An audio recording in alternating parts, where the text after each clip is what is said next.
The blood-red sunset cast long shadows across Whispering Creek as Rosalind Blackwood pinned the last of her laundry to the line, her slender fingers working with practiced precision despite the tremble in her hands. The wind carried whispers through town, the same whispers that had followed her for 3 years now. Widow Blackwood. Poor Widow Blackwood, 3 husbands dead before her 30th birthday. What terrible luck follows that woman. It was 1875, and Rosalind was tired of being defined by the graves she'd dug. Her first husband, Thomas, had succumbed to influenza just 6 months after their wedding in '68. Her second, Frederick, was crushed beneath a mine collapse in '71. And Elliot, sweet Elliot, had been taken by a stray bullet during a bank robbery gone wrong last spring. Each death had carved another hollow space inside her, leaving her with nothing but a small ranch on the outskirts of town and a reputation she never asked for. "Fine evening, Widow Blackwood," called Mrs. Peterson as she passed by Rosalind's fence. The older woman's smile was kind enough, but the title stung like always.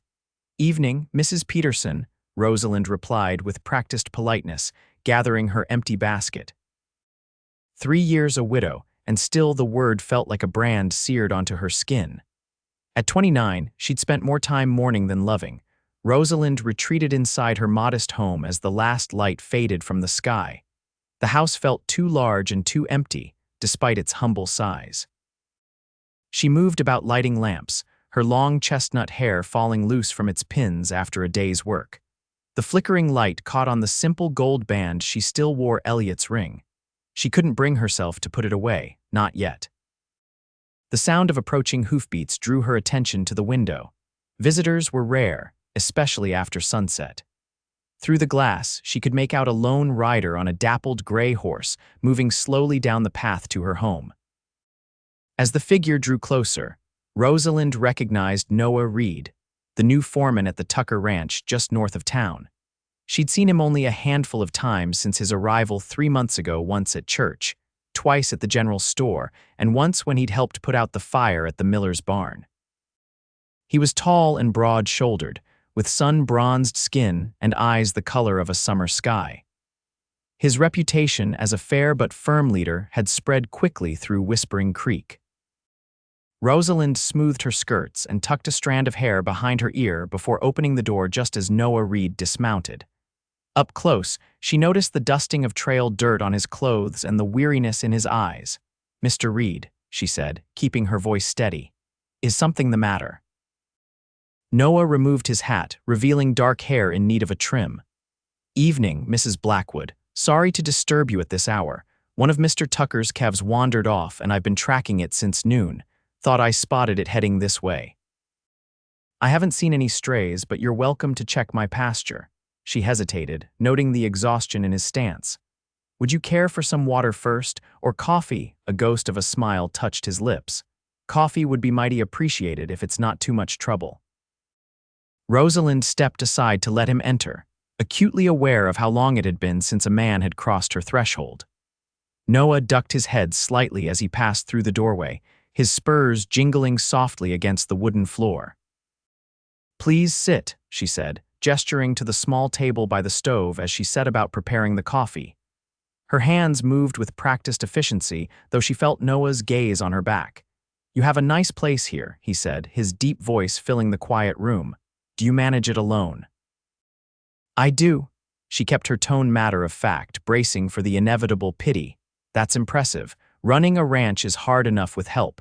His words held no trace of condescension, just simple acknowledgement. Rosalind glanced over her shoulder, finding his expression genuine. "I've had to learn quickly," she admitted, bringing 2 steaming cups to the table. "Each season teaches me something new." Noah wrapped his calloused hands around the mug. "Best way to learn, though not always the easiest." "No," she agreed quietly, "not the easiest." They fell into companionable silence as they sipped their coffee. Outside, the night sounds of crickets and distant coyotes filled the air.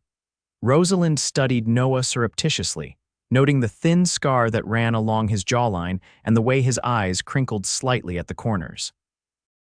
"I should thank you," Noah said abruptly, setting down his mug. For the jam you sent over after the Tucker baby was born, Mrs. Tucker said it was the finest she'd ever tasted. Rosalind felt her cheeks warm. It was nothing, just wild blackberries from the creek bed. Not nothing to a new mother up all hours with a crying infant. He smiled then, a genuine smile that transformed his weathered face. You're known for your kindness in town. She looked down at her coffee. Is that all I'm known for, Mr. Reed? His hesitation told her everything. Of course he'd heard the whispers. Everyone had. People talk, he finally said. But I've found that most folks don't know half of what they claim to. Rosalind met his gaze directly.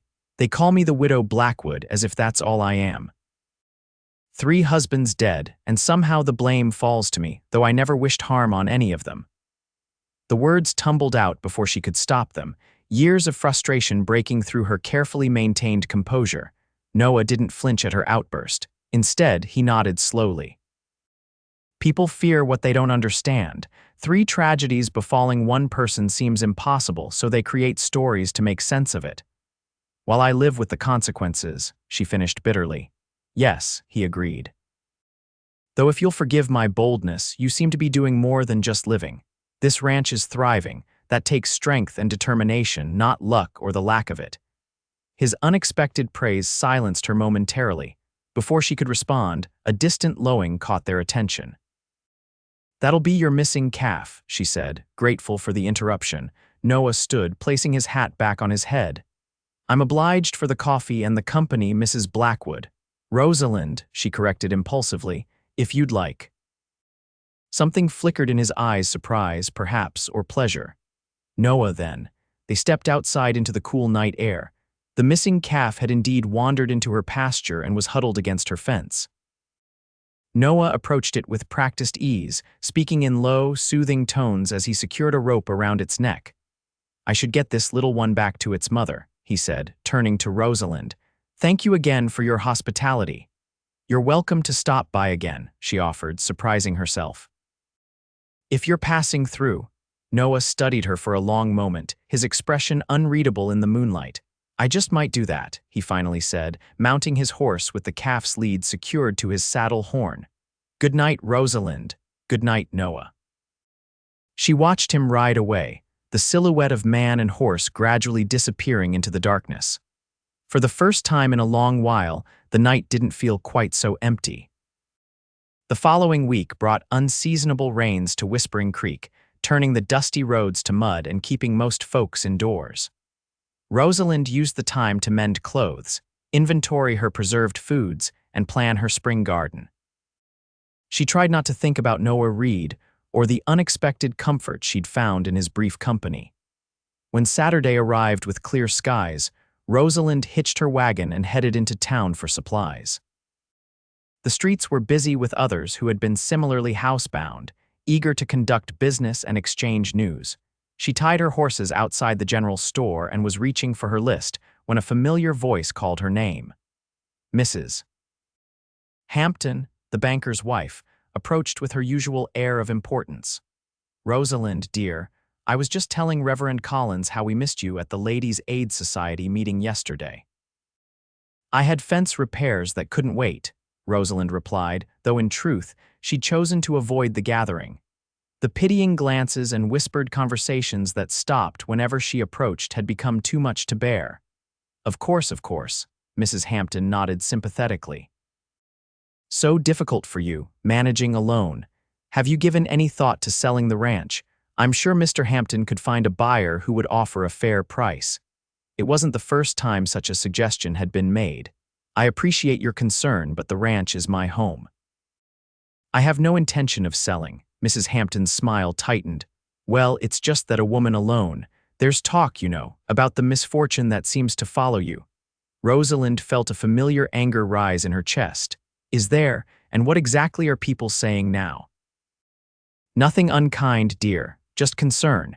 3 husbands all meeting such tragic ends. Some folks are superstitious, that's all. Some folks should mind their own affairs, came a deep voice from behind them. Noah Reed stood there, hat in hand, his expression carefully neutral despite the steel in his tone. Mrs. Hampton had the grace to look embarrassed. Mr. Reed, she said, recovering quickly. How is Mr. Tucker's new foal coming along?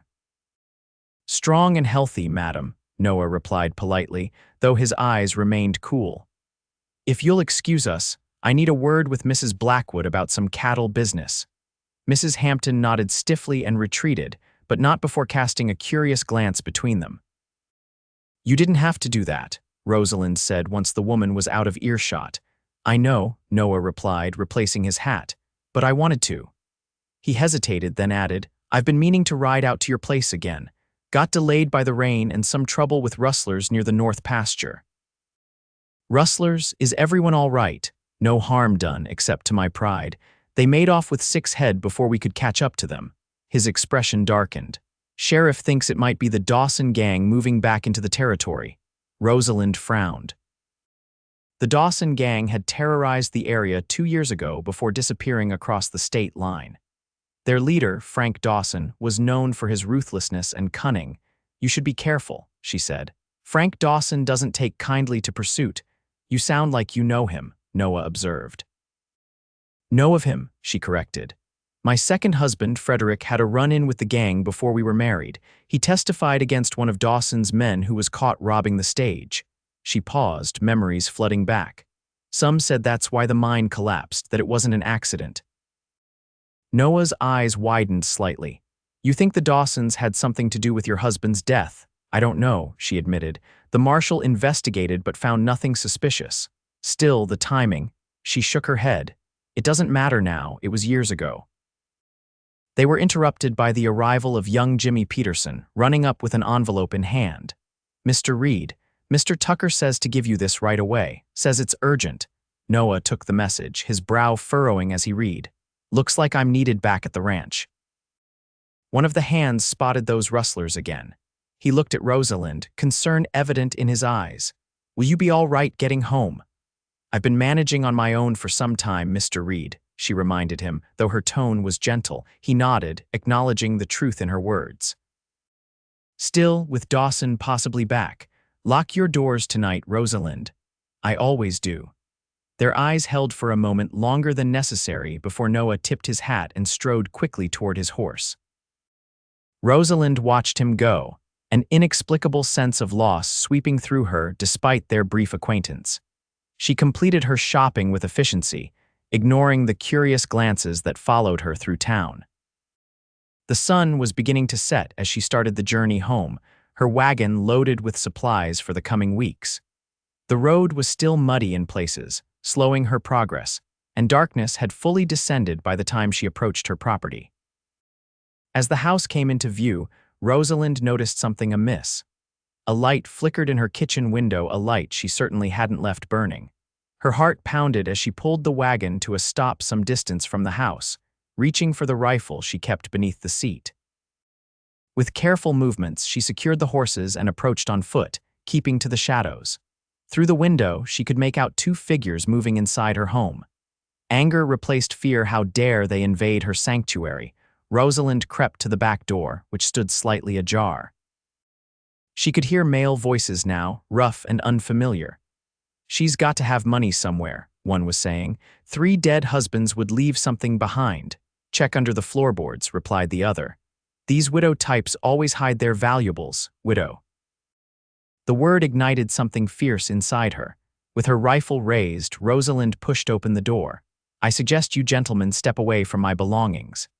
The intruders spun around 2 men, dirt-streaked and dangerous-looking. The taller one recovered first, a slow smile spreading across his face. Well, well, if it ain't the famous widow Blackwood herself. He took a step toward her. Put down that gun, little lady. You don't want to make this harder than it needs to be. Rosalind's finger tensed on the trigger. I'm not asking again. Get out of my home. The second man lunged suddenly, knocking the rifle barrel upward as it discharged into the ceiling. Rosalind fought back fiercely, but he wrestled the weapon from her hands and shoved her hard against the wall. Feisty one, ain't she, Cal? He laughed, pinning her arms. Let her be, Jackson, the one called Cal ordered. Boss wants her unharmed. Rosalind went still. Boss, who sent you? Cal approached, his expression calculating. Someone who's been waiting a long time to meet the woman who helped send his brother to the gallows. Understanding dawned with horrible clarity. Dawson, she whispered. Frank Dawson remembers those who have wronged his family, Cal confirmed.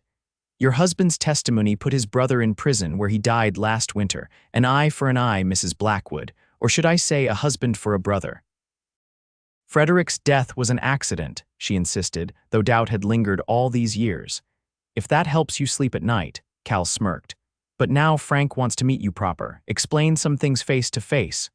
Rosalind's mind raced. If they took her, her chances of survival were slim. My husband is due back any minute, she lied. He's riding with the sheriff's posse. Jackson laughed. Nice try, widow woman. Everyone in 3 counties knows you bury husbands, not keep 'em. The crude remark stung, but Rosalind kept her expression defiant. What do you want from me? Just your company for a ride, Cal said, producing a length of rope.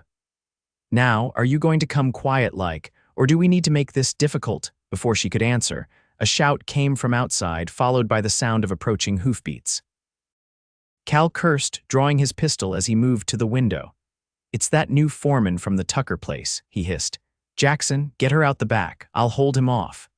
Jackson grabbed Rosalind's arm, but she twisted away, driving her elbow into his stomach with all her strength.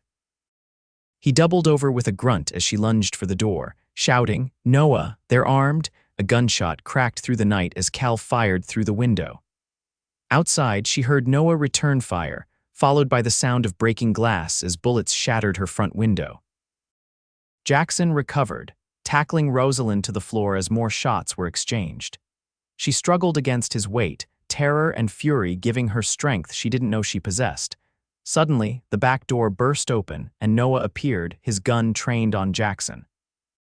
Let her go, he commanded, his voice deadly calm. Jackson hesitated, then slowly raised his hands. From the front room came a crash and the sound of running footsteps, Cal fleeing through the broken window. You all right? Noah asked Rosalind, his eyes never leaving Jackson. Yes, she managed, scrambling away from her captor. Tie him up, Noah instructed, handing her a piece of rope while keeping his gun steady. Cal won't get far, I wasn't alone. True to his word, shouting could be heard outside as other riders apprehended the fleeing man. Rosalind's hands shook as she secured Jackson's wrists, relief and delayed fear washing over her in equal measure. When Sheriff Mills and his deputies arrived minutes later, they found Noah standing guard over Jackson while Rosalind, pale but composed, explained what had happened. Dawson's men, without a doubt, the sheriff confirmed grimly after questioning the prisoners. They've been causing trouble all over the county these past weeks. Seems they had a special interest in you, Mrs. Blackwood. They said Frank Dawson blames me for his brother's death, Rosalind explained.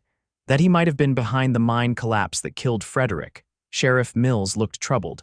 That case was closed years ago, but if Dawson's confessing to murder now, he shook his head. We'll get to the bottom of it.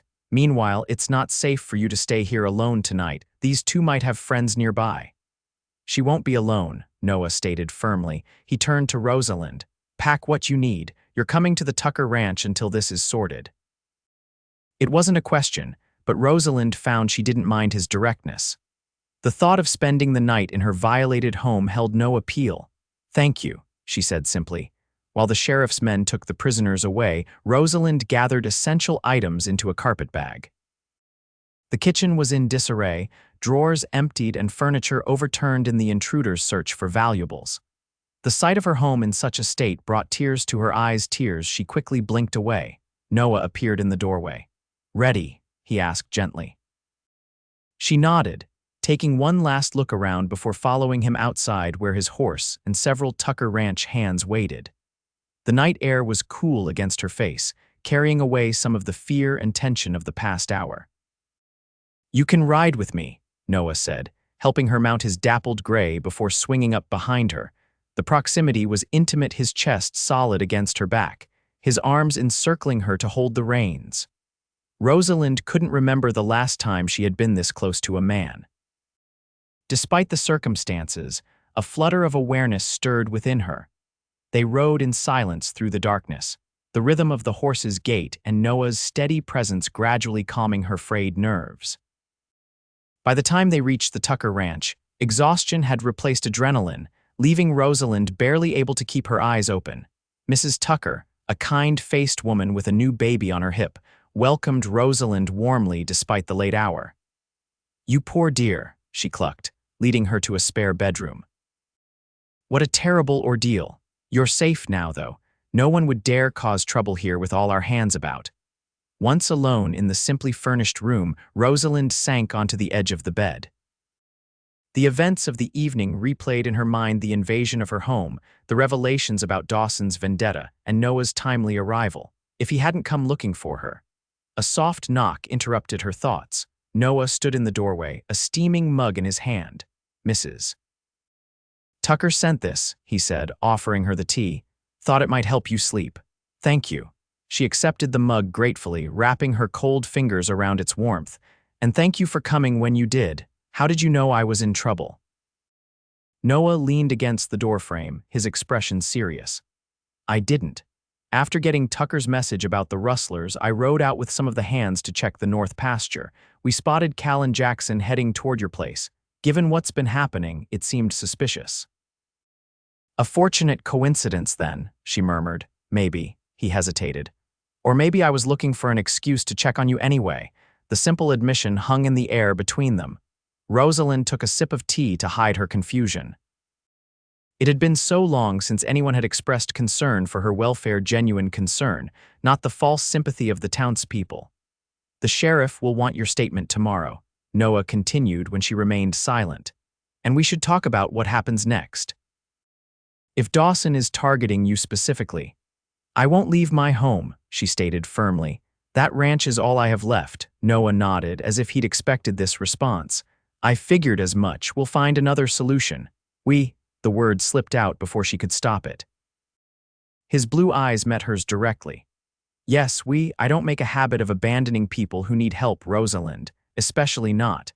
He trailed off, suddenly looking uncertain. "Especially not widows," she supplied, a hint of bitterness creeping into her voice. "Especially not women I've come to admire," he corrected quietly. "Get some rest. Things will look clearer in the morning." With that, he withdrew, closing the door softly behind him. Rosalind stared at the space he had occupied, his words echoing in her mind. Admire.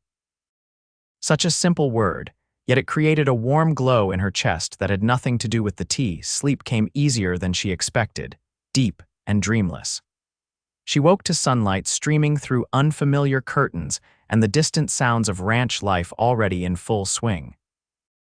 For a moment, disorientation gripped her, then memory returned in a rush. A clean dress had been laid out one of Mrs. Tucker's, presumably along with a basin of fresh water. Rosalind washed and dressed quickly, eager to face whatever the new day would bring. In the kitchen, she found Mrs. Tucker preparing breakfast, her baby sleeping peacefully in a cradle nearby. "Good morning," the woman greeted cheerfully. "You're just in time. The men will be in shortly for breakfast. Did you sleep well?" "Better than I expected," Rosalind admitted, moving to help with the cooking. "Thank you for your hospitality, Mrs. Tucker. Martha, please, and it's no trouble at all." Noah explained everything. She lowered her voice confidentially. "He was quite concerned about you, you know. I've never seen him so distracted." Rosalind felt color rise in her cheeks.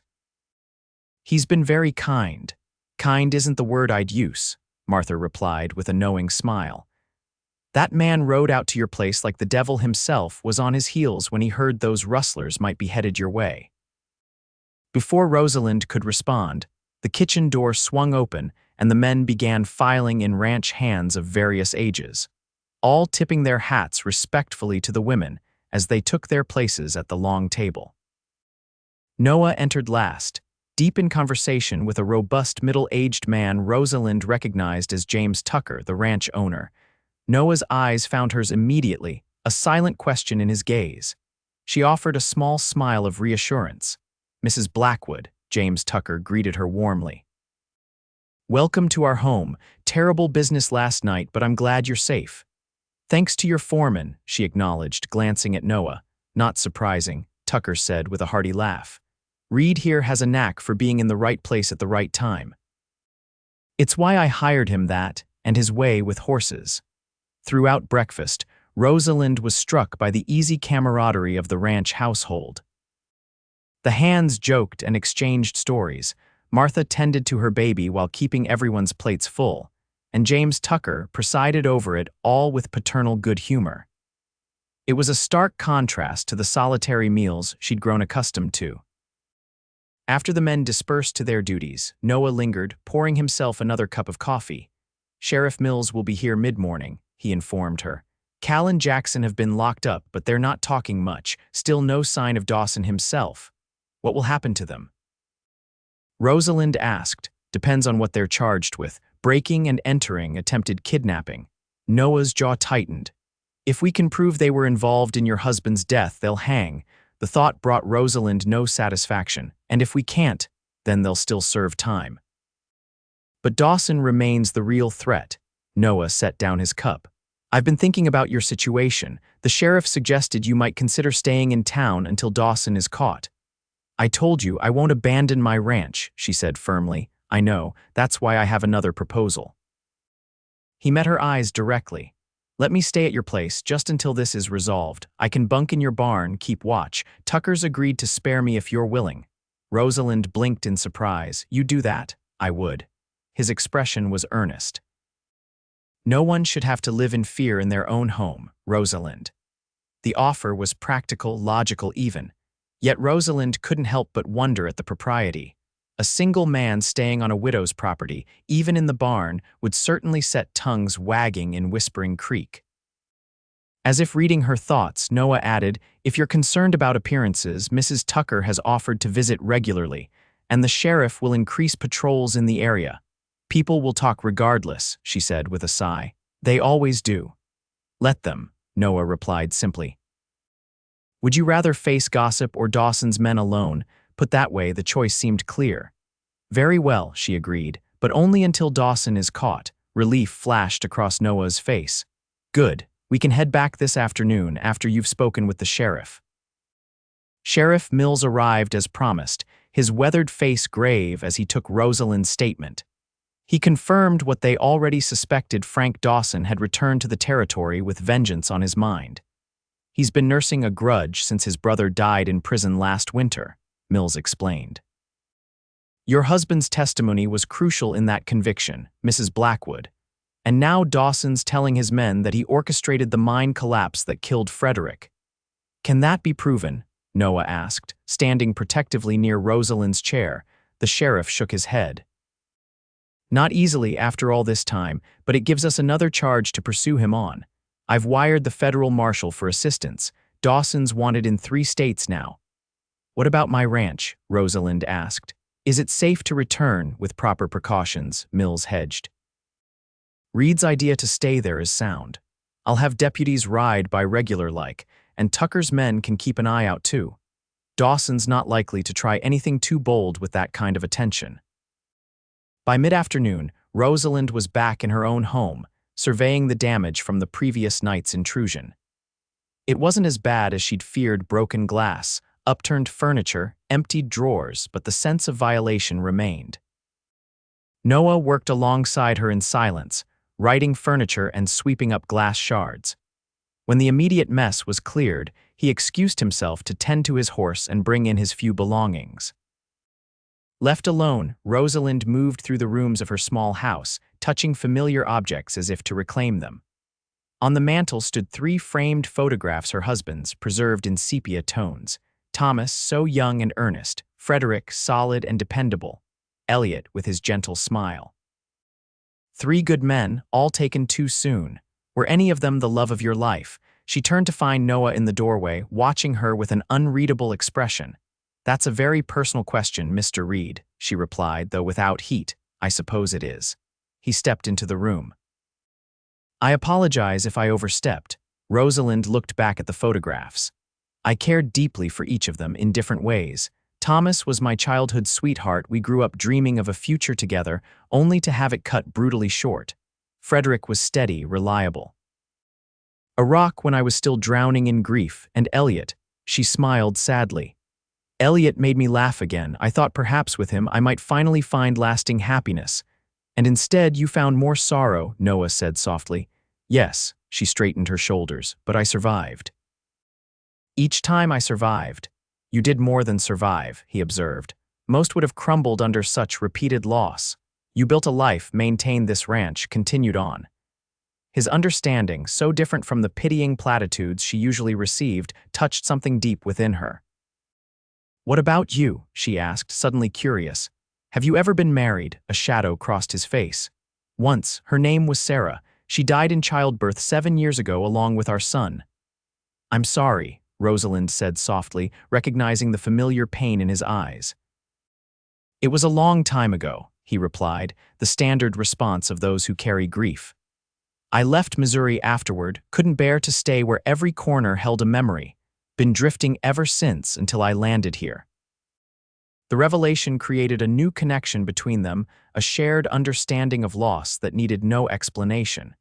They stood in companionable silence until the distant lowing of cattle reminded them of the day's remaining tasks. "I should check your fences before dark," Noah said. "Make sure everything's secure."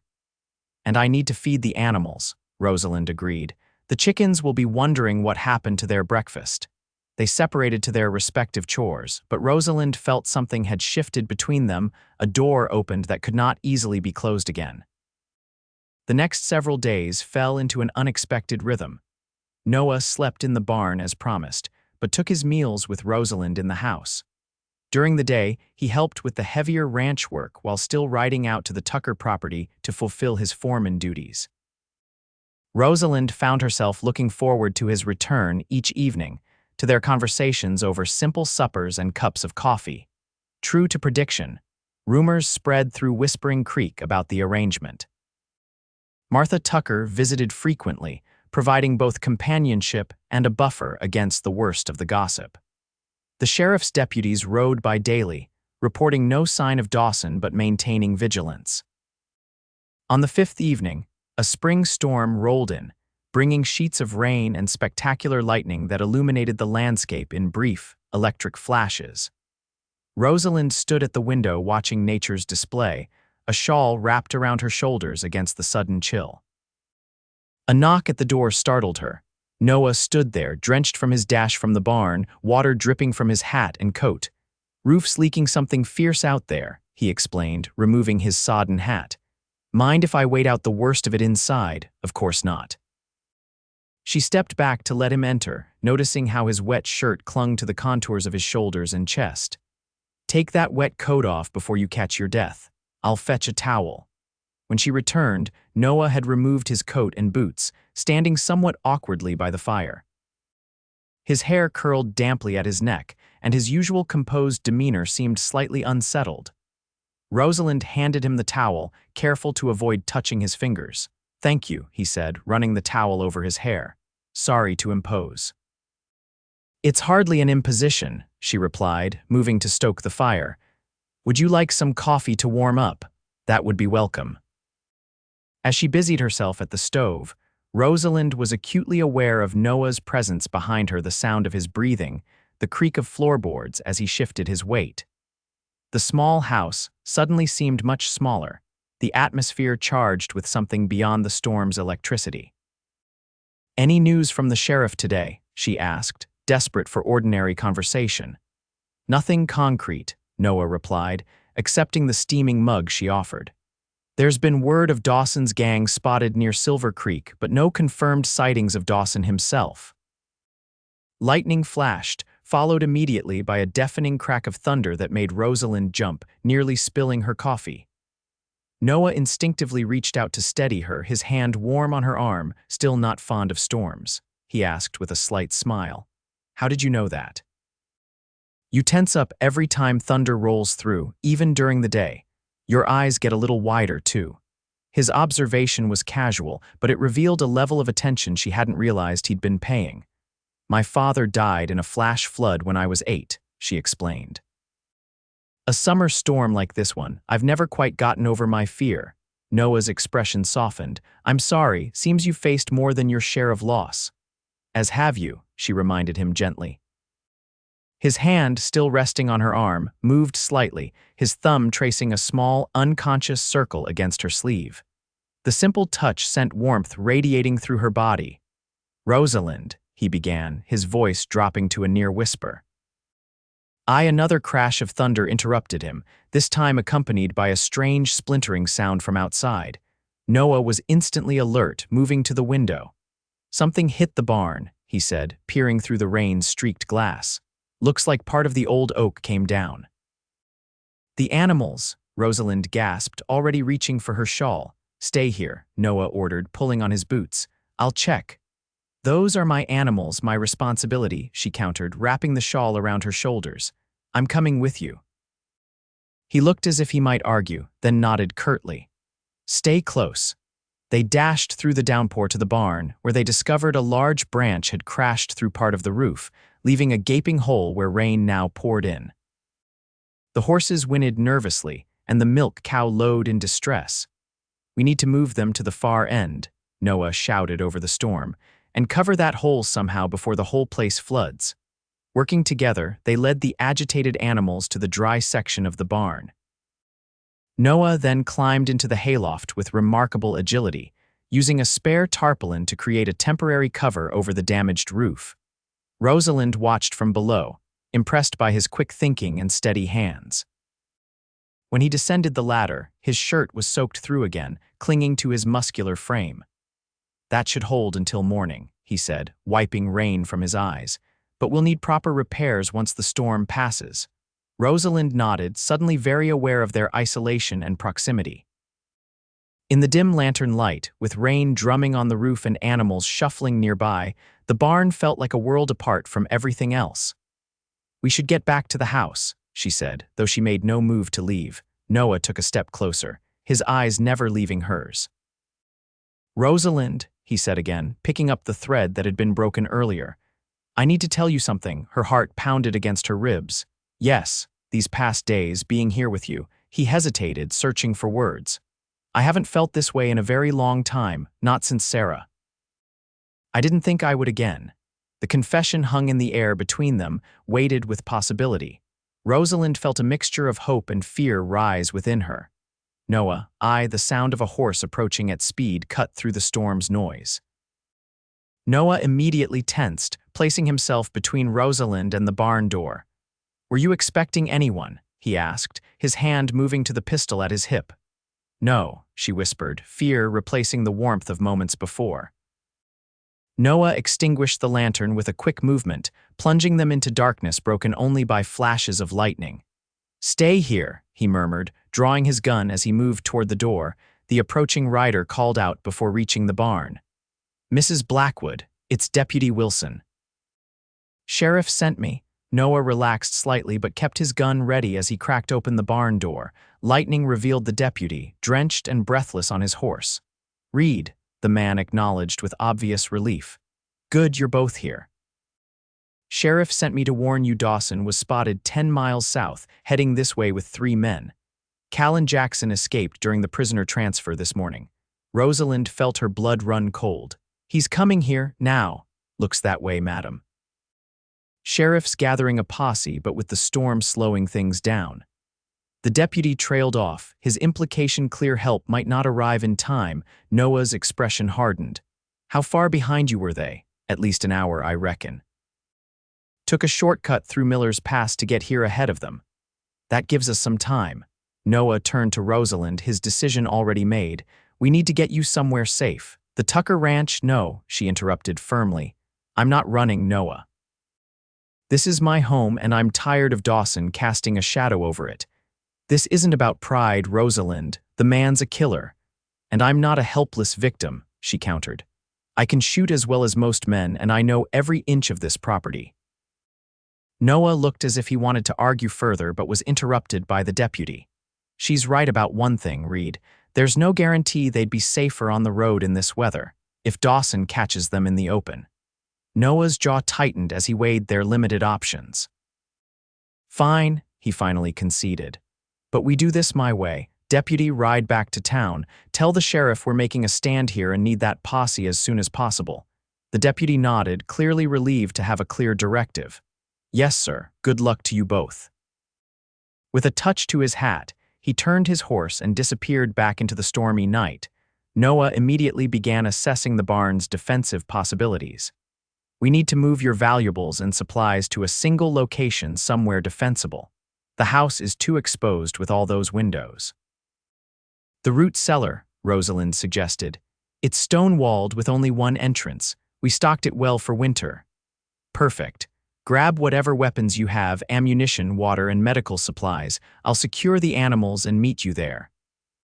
They separated with purpose, the immediate danger focusing their minds away from the intimate moment that had been interrupted.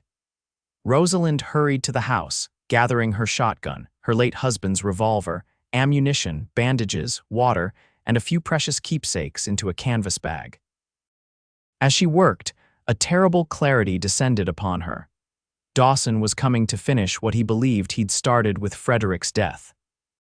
Whether she survived the night would depend on preparation, skill, and no small amount of luck, the same luck that everyone in town whispered had abandoned her long ago. By the time Noah joined her at the root cellar, Rosalind had arranged their meager arsenal and lit several lanterns. The underground room was cool and dry, lined with shelves of preserved foods and supplies. "Animals are secure," Noah reported, ducking through the low doorway. "I've scattered some traps around the property noisemakers that'll alert us to approach." He examined her preparations with approval. "You've done this before." "Elliot taught me to be prepared," she replied, checking the shotgun's loading mechanism. "After what happened to Frederick, he wanted me to be able to protect myself if needed." Noah's expression softened momentarily. "He sounds like a good man." He was. Rosalind met Noah's gaze steadily. "As are you." The simple statement hung between them, laden with meaning neither had time to explore. Noah cleared his throat, refocusing on their situation. "We have advantages," he said, sketching a rough map of the property in the dirt floor. "We know the terrain, we have shelter, and they'll be coming in blind during a storm. But they have numbers, and Dawson's not a man to underestimate." "What's your plan?" Rosalind asked, impressed by his tactical thinking, defense primarily. "Hold them off until the sheriff arrives with reinforcements." Noah ran a hand through his still damp hair. "I'll take position in the barn loft, good vantage point to see them coming. You stay here in the cellar.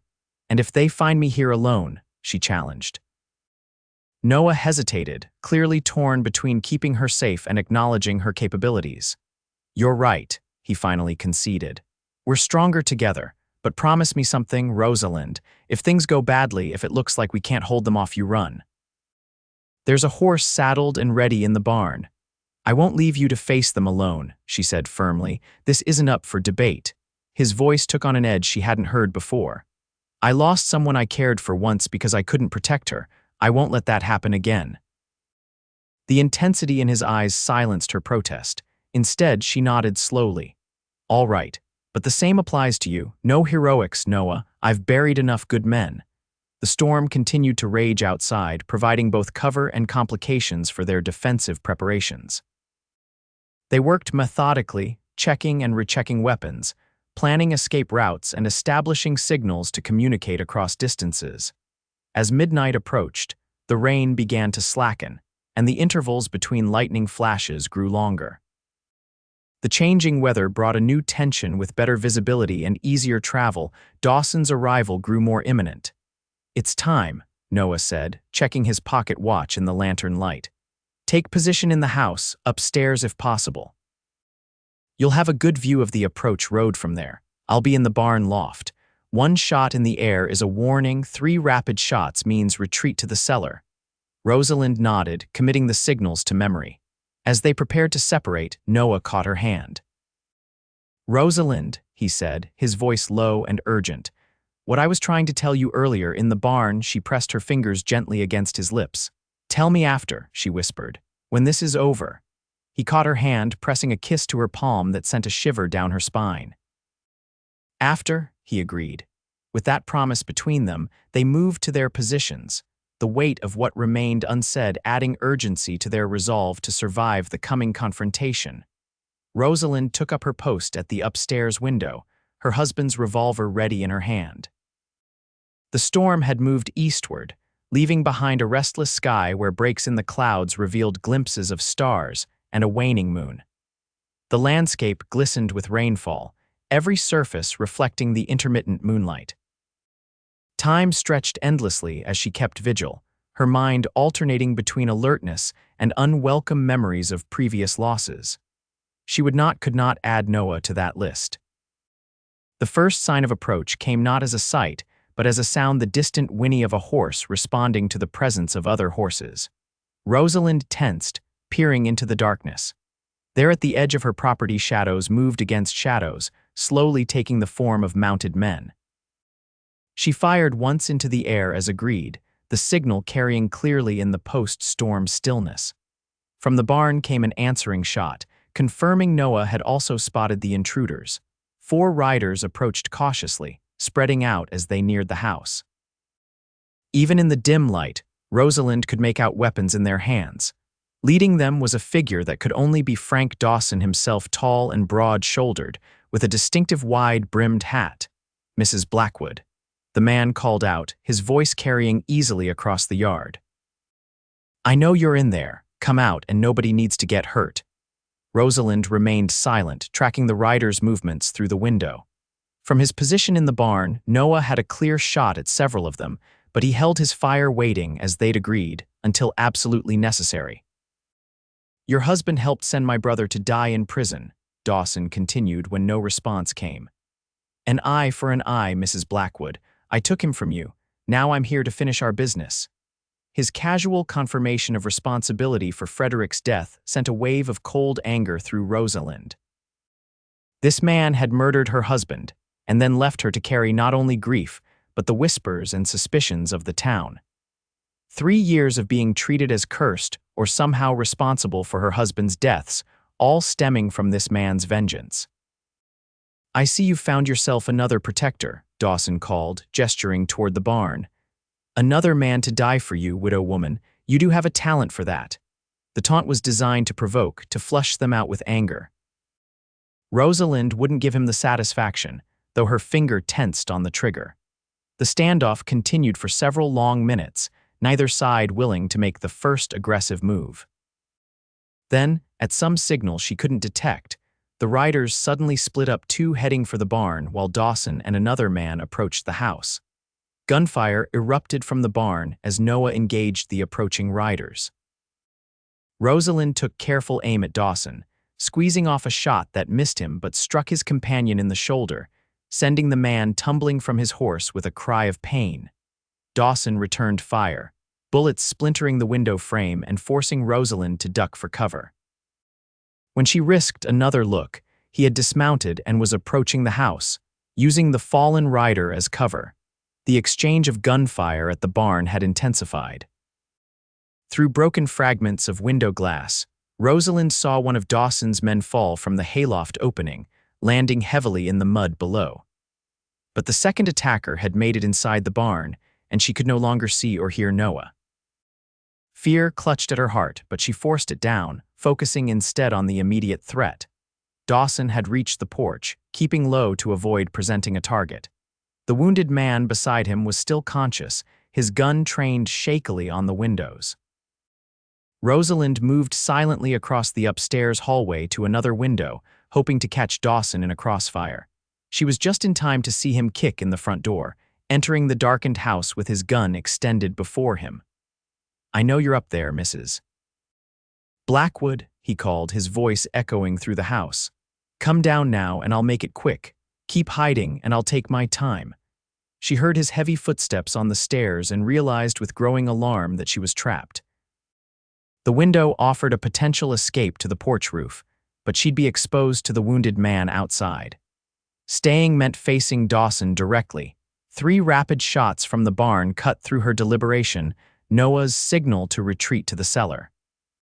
He was alive then, but clearly in trouble if he was calling for retreat. Rosalind made her decision in an instant. Instead of fleeing or hiding, she positioned herself at the top of the stairs, revolver aimed at the shadowy figure ascending toward her. "That's far enough, Dawson," she called, her voice steadier than she felt. The footsteps paused. "Well now," came his amused drawl, "the widow shows her teeth at last. You murdered my husband," she stated coldly. "Arranged an accident that everyone believed was just my cursed luck. Do you know what that did? Not just taking Frederick, but making me an outcast. making everyone whisper that I somehow bring death to those around me. Tragic, Dawson replied without a trace of remorse. But Frederick should have kept his mouth shut instead of testifying. Actions have consequences, Mrs. Blackwood, as you're about to learn. He moved suddenly, faster than she anticipated, lunging up the remaining stairs as she fired. Her shot went wide in the darkness, and then he was upon her, knocking the gun from her hand and sending it clattering down the stairs. Rosalind fought with desperate strength, clawing at his face and kicking at his legs. Dawson grunted in pain but maintained his grip, forcing her back against the wall. "Feisty one, aren't you?" he growled, pinning her arms. "Your husband didn't fight nearly this hard when my men collapsed that mine shaft on him." "Go to hell," she spat, struggling against his hold. "You first, widow." He raised his gun to her temple. A shot rang out, but it wasn't from Dawson's weapon. He staggered, a look of surprise crossing his face as his grip on Rosalind loosened. Behind him, at the bottom of the stairs, stood Noah, his gun still raised and smoking. "Get away from her," Noah ordered, his voice deadly calm despite the blood streaming from a gash on his forehead. Dawson turned slowly, keeping Rosalind partially shielded with his body. Well, the hero arrives. Despite being wounded in the shoulder, he kept his own gun steady. "Too late, I'm afraid. Drop your weapon, or she dies right now." Noah's eyes flicked to Rosalind's, a silent communication passing between them. She gave an almost imperceptible nod, understanding his intent. "I said drop it," Dawson barked. "All right," Noah replied, slowly lowering his gun to the floor. "Let her go, Dawson. This isn't her fight." "Oh, but it is," Dawson disagreed. "She's as responsible for my brother's death as her husband was, an eye for an eye, a life for a life." As he spoke, his attention momentarily shifted to Noah, and Rosalind seized her chance. She drove her elbow hard into Dawson's wounded shoulder, simultaneously twisting away from his grasp. He howled in pain, his gun discharging harmlessly into the ceiling. Noah lunged up the stairs as Dawson staggered, but the outlaw recovered quickly, bringing his weapon to bear once more. 3 shots exploded in rapid succession, the sound deafening in the confined space. Dawson's expression froze in surprise, his eyes widening as he looked down at the spreading crimson stain on his chest. Behind him, Rosalind stood with the shotgun she'd kept hidden in the upstairs hallway, her face pale but resolute. "That was for Frederick," she said quietly as Dawson crumpled to the floor. "And for every day I lived with your lies." Noah reached her in 2 long strides, pulling her into his arms as the shotgun slipped from her trembling fingers. She clung to him, the reality of what had just transpired washing over her in waves. "It's over," he murmured against her hair. "It's over, Rosalind. You're safe now." From outside came shouts, and the sound of approaching riders, the sheriff's posse, finally arriving. But Rosalind barely registered their presence, focusing instead on the solid warmth of Noah's embrace, the steady beat of his heart against her cheek, and the profound relief that they had both survived. "The others?" she asked, suddenly remembering Dawson's men. "One dead, one wounded badly," Noah reported grimly. "The third ran when he saw the fight turning. Sheriff will likely find him before he gets far in this mud." Footsteps thundered through the house as Sheriff Mills and his deputies arrived, guns drawn. They found Noah and Rosalind still embracing at the top of the stairs, Dawson's body lying motionless nearby. "Looks like you two handled things just fine without us," Mills observed, holstering his weapon. "Though I'm mighty sorry we didn't get here sooner." The next hours passed in a blur of statements and activity. Dawson's body was removed, the wounded were tended to, and the property was secured. By dawn, the sheriff and most of his men had departed, leaving only 2 deputies to stand guard until they were certain no further danger remained. Rosalind and Noah sat side by side on her porch, watching the sunrise paint the storm-washed landscape in gold and amber. A doctor had stitched the gash on Noah's forehead and bandaged his other minor wounds, pronouncing him lucky to have escaped worse injury. "What happens now?" Rosalind asked softly, breaking the comfortable silence between them. Noah turned to look at her, his blue eyes serious. "That depends on you," he replied. "On me." "Yes." He took her hand gently in his. What I've been trying to tell you, Rosalind, is that these past weeks with you have changed something in me. After Sarah died, I never thought I'd feel this way again, never wanted to, truthfully. The risk seemed too great. Rosalind's heart quickened, but uncertainty held her silent. I understand fear, Noah continued when she didn't respond. Fear of loss, of loving someone only to lose them. You've faced that 3 times over. 4, if we count last night, she whispered, squeezing his hand, when I heard the gunfire from the barn and couldn't see you. But here we are, he said, a smile warming his features, still standing despite everything. Maybe that's not cursed luck, Rosalind. Maybe that's extraordinary strength. The first rays of sunlight touched her face as she considered his words. For so long, she'd defined herself by the losses she'd endured, accepting the town's whispers as somehow deserved. But Noah saw something different in her, not a widow trailing misfortune, but a woman who had faced unimaginable heartbreak and still found the courage to continue. I can't promise you a future without pain, Noah said, his voice low and earnest. No one can, but I can promise to face whatever comes beside you if you'll have me. They call me a widow, Rosalind said, the words that had haunted her for so long finally spoken aloud without bitterness. The widow Blackwood, as if that's all I am or ever will be. Then let me be the last, Noah replied simply. Marry me, Rosalind, not today, not tomorrow, but when you're ready. Let me be the husband you don't have to bury, the one who grows old by your side. Tears filled her eyes, not tears of sorrow, as she'd shed so many times before, but tears of unexpected hope. You don't fear the whispers, that my bad luck will touch you too. The only bad luck I fear is never knowing what we might have been to each other, he answered, reaching up to brush a tear from her cheek. I love you, Rosalind Blackwood. Everything else is just noise. The declaration, so plainly spoken yet so profound, broke through the final barriers around her heart. She leaned forward, pressing her lips to his in answer, feeling his arms encircle her as the kiss deepened. When they finally parted, both breathless, Rosalind rested her forehead against his.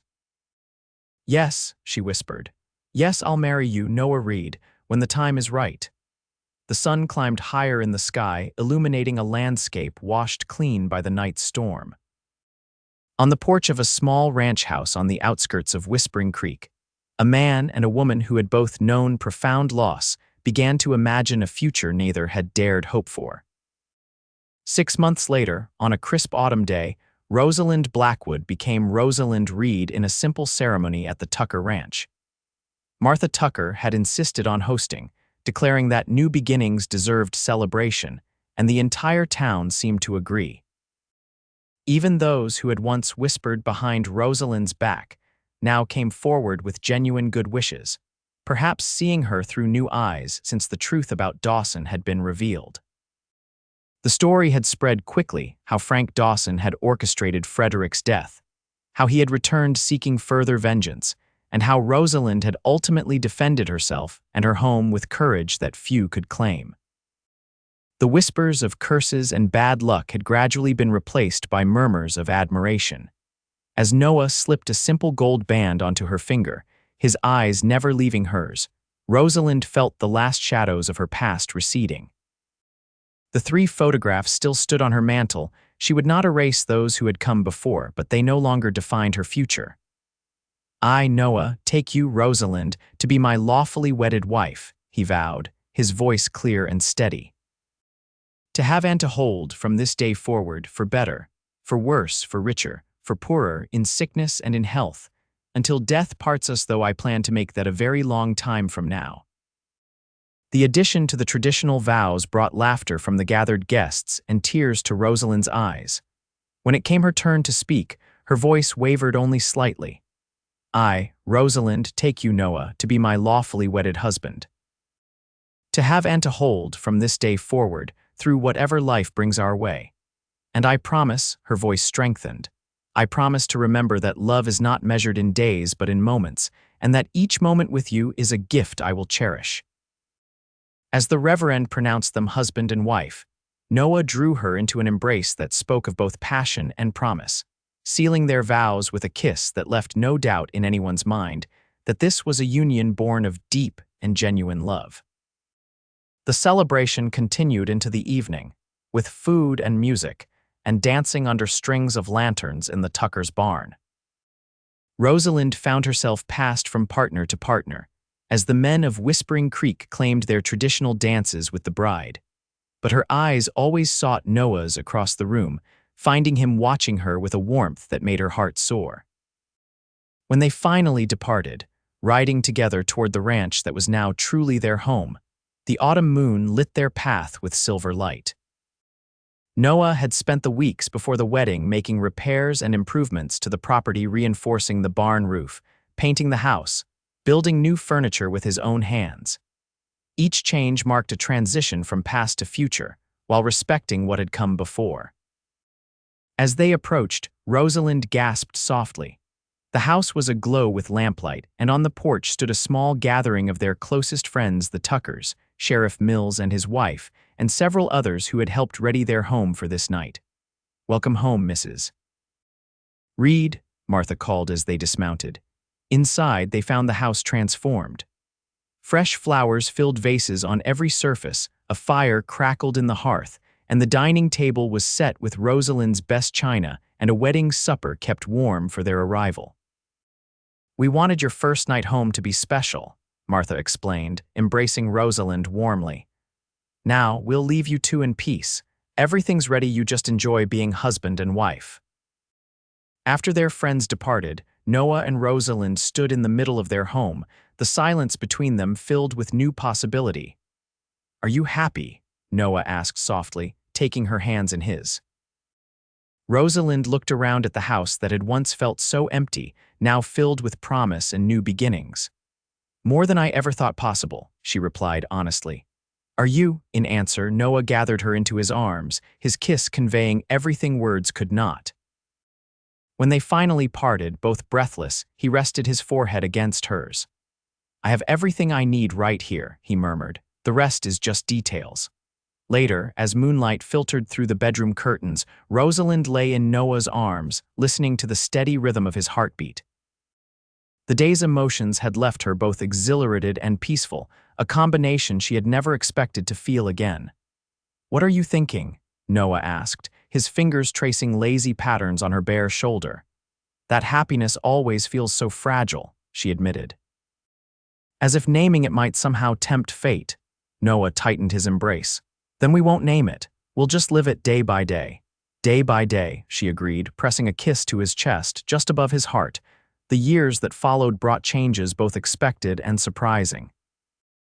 Noah continued as foreman at the Tucker Ranch, while also working their own property, gradually expanding their holdings and building a reputation for quality livestock. Rosalind's preserves and jams became sought after throughout the county, eventually leading to a small but thriving business that occupied the front room of their home every harvest season.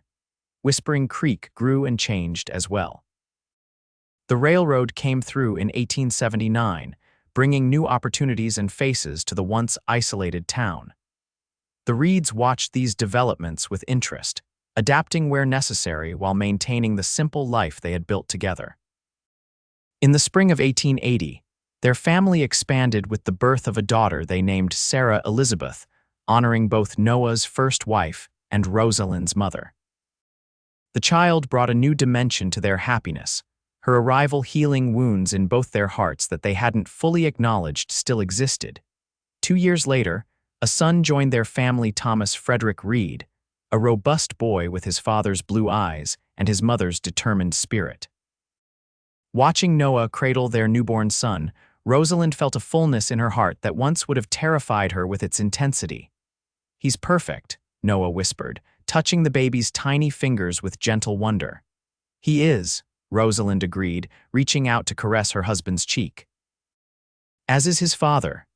Noah caught her hand, pressing a kiss to her palm, a gesture that had become a private symbol between them, a reminder of that stormy night when they had first acknowledged their feelings for each other. "You know," he said thoughtfully, "no one calls you widow anymore." "Hasn't for years now." Rosalind smiled, realizing he was right. Somewhere along the way, the title that had once defined her had faded into the background, replaced by Mrs. Reed or simply Rosalind. The whispers had ceased, the shadows had lifted, and life, rich, complex, occasionally difficult but fundamentally good life, had flowed in to fill the spaces. "You kept your promise," she said softly. "You were the last to call me widow." "And I intend to keep all my promises," Noah replied, his eyes reflecting the depth of feeling that had only grown stronger with each passing year, including the one about growing very old together. "I'm counting on it," Rosalind said, leaning forward to kiss him as their son slept peacefully between them and their daughter played nearby. The family they had built together, both miraculous and wonderfully ordinary. Outside, spring sunshine bathed the land in golden light, touching the small ranch house where once a lonely widow had stood against both human cruelty and the whispers of fate. Now, that same house sheltered not ghosts of the past, but dreams of the future, dreams embodied in the laughter of children, in fields well tended, and in the enduring love of two people who had found in each other not just companionship but redemption. They had both known loss, had both walked through darkness, but together they had discovered that life's greatest courage sometimes lay not in dramatic gestures, but in the simple, profound act of choosing love again, of looking into an uncertain future and saying, "Yes, this is worth the risk." And in that choice, made new each day, they found not just healing but joy, a joy neither had dared imagine possible in the shadows of their pasts, yet which now illuminated every corner of the life they had built together.